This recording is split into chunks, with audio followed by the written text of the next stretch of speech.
주서한 교수님을 소개하기로 하겠습니다. 주서한 교수님은 이제 불교 미술사를 전공하시는데 사실 불교 미술이 굉장히 어렵습니다. 왜냐하면 뭐 교리도 어렵고 불경을 또 읽어야 되고 뭐 이래서 그래서 저는 어려서 못해요. 너무 어려워가지고.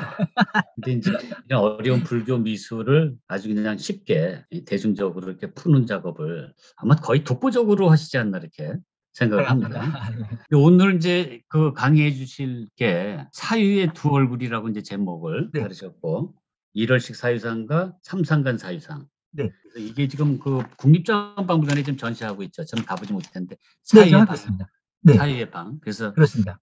요새 아주 화제가 되고 있는 네. 아마 그 방가사유상은 우리나라 거의 뭐 1, 2를 다투는 조각품 아닌가요? 네, 그렇습니다. 더군다나 같이 볼 수 있는 기회가 드물었었기 때문에 이번에 많은 분들이 보러 가실 것 같아서 가시기 전에 이렇게 한번 설명을 드리면 좀 관람하시는 데 도움이 되지 않을까 해서 그런 주제로, 이번 주제로 한번 잡아봤습니다. 네, 그러면 이제 제가 마이크를 이제 어느 정도 사람들이 들어오신 것 같아서 네. 마이크를 넘기기로 하겠습니다. 네. 다른 불좌상이나 뭐 보살 입상이나 이런 거는 어떻게 보면 실패작이라고 할 만한 게 박물관에 잘 없습니다. 다 그냥 잘 서 있고 이쁘게 잘 만들어진 상들인데, 반가사유상은 사유의 방을 보시고 나서 그 다음에 불교 조각실에 한번 가보세요. 그러시면 반가사유상은 이상하게 실패작 같은 상들이 많습니다. 그만큼 만들기가 어려웠다는 이유도 되고요. 또 굳이 어려우면 그냥 중국에서 들여온 대로 그대로 똑같이 만들면 되는데, 그렇게 할 수 없고 나름대로는 업그레이드된 사유상을 만들어야 됐기 때문에 이런저런 시도를 하는 과정에서 실패한 작품들이 나온다는 것이죠. 자, 이게 왜 어렵느냐? 그냥 서 있거나 결과부자를 하고 있을 때는 상체와 하체와 팔이 따로따로 노는 개념인데, 지금 이 작품은 상체, 하체, 팔이 전부 연결되어 있습니다. 여기에서 어떤 걸 하나만 균형이 틀어져도 느낌이 완전히 다른 모습이 돼버립니다. 그러다 보니까 이걸 약간 이렇게도 만들어 볼까 저렇게도 만들어 볼까 하면서 막 변화를 주게 되는데, 그때 이 조형성에서 큰 영향을 주는 것 중에 하나가 이 무릎의 기울기입니다.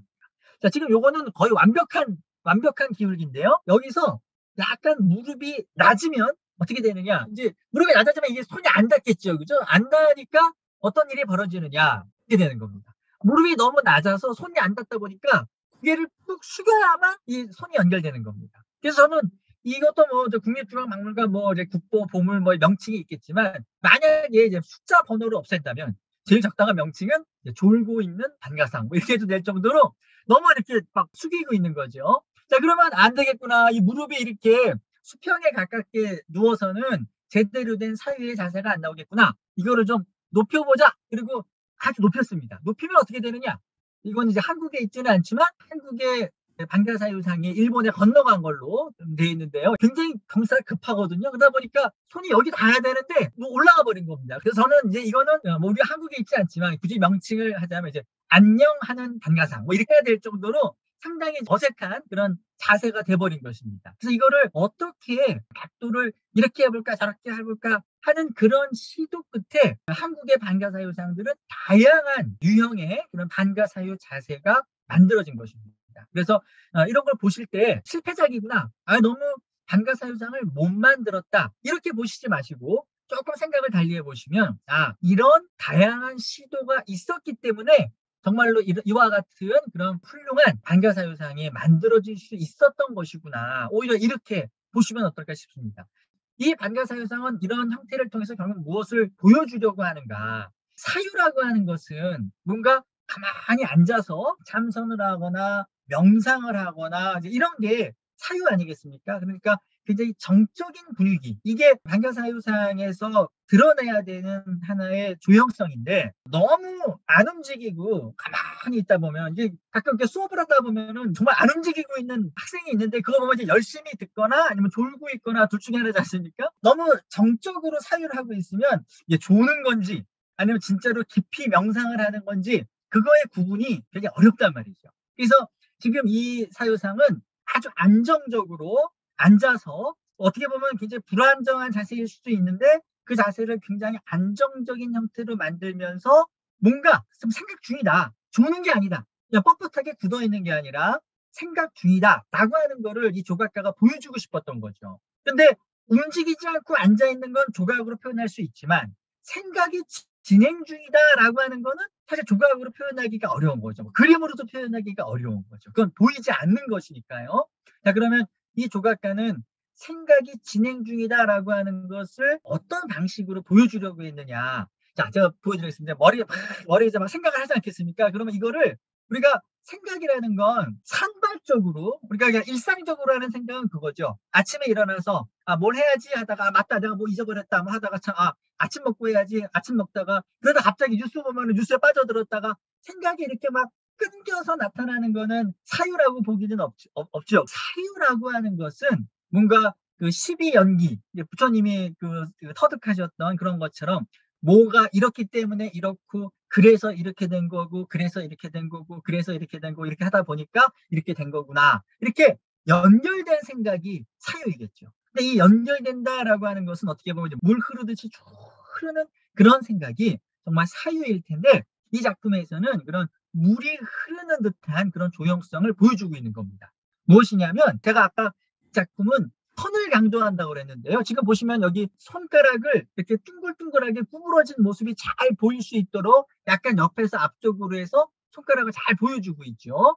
이런 선의 흐름을 통해서 마치 물이 흐르는 듯한, 자, 머리에서 지금 생각을 해서 여기 보면 띠가 이렇게 흘러내리고 있는데요. 마치 자그마한 폭포에서 물줄기가 쫙 흘러내리는 것처럼 이렇게 흘러내리고 있습니다.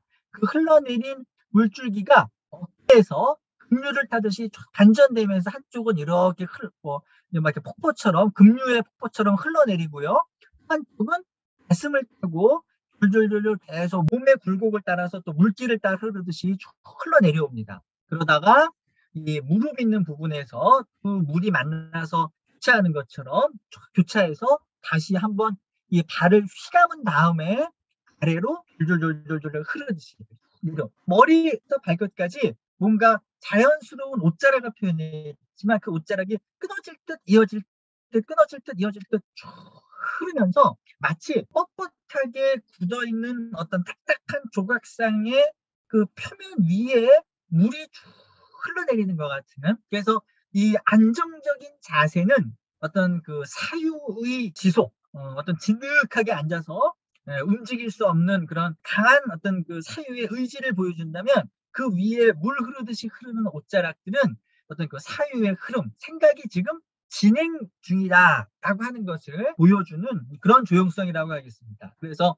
어떤 멈춰 있는 것 가운데 안은 멈춰 있는데 그 표면은 계속 흐르고 있는 것 같은 그런 느낌, 정중동이라고 할까요? 그래서 지금 이 표정을 보시면 이 미소는 마치 사유 자체를 음미하는, 사유 자체를 즐기는, 참선을 즐기는 그런 어떤 그 단계의 미소를 표현하는 것이다, 이렇게도 볼 수 있을 것 같습니다. 이런 조형성을 그 현대 미술에 비유하자면 제가 예전에 이런 작품을 봤는데요. 에릭 워라고 하는 사람의 작품인데요. 실제로 그 검은색 대리석판 위에 빨래판처럼 선을 막 그어놔서 그 위에 이제 물을 졸졸졸 흘려보내면 이 돌에 있는 빨래판 같은 그 조각의 형태에 따라서 물이 이런 문양을 그리면서 이렇게 졸졸 흘러내리는 것입니다. 까만 대리석이 사유하고 있는 보살의 몸체라고 한다면 이 위 표면에 흐르는 물이 이 반가사유상의 옷자락, 표면에 있는 옷자락이라고 할 수 있겠죠. 그래서 이렇게 흐르는 걸 통해서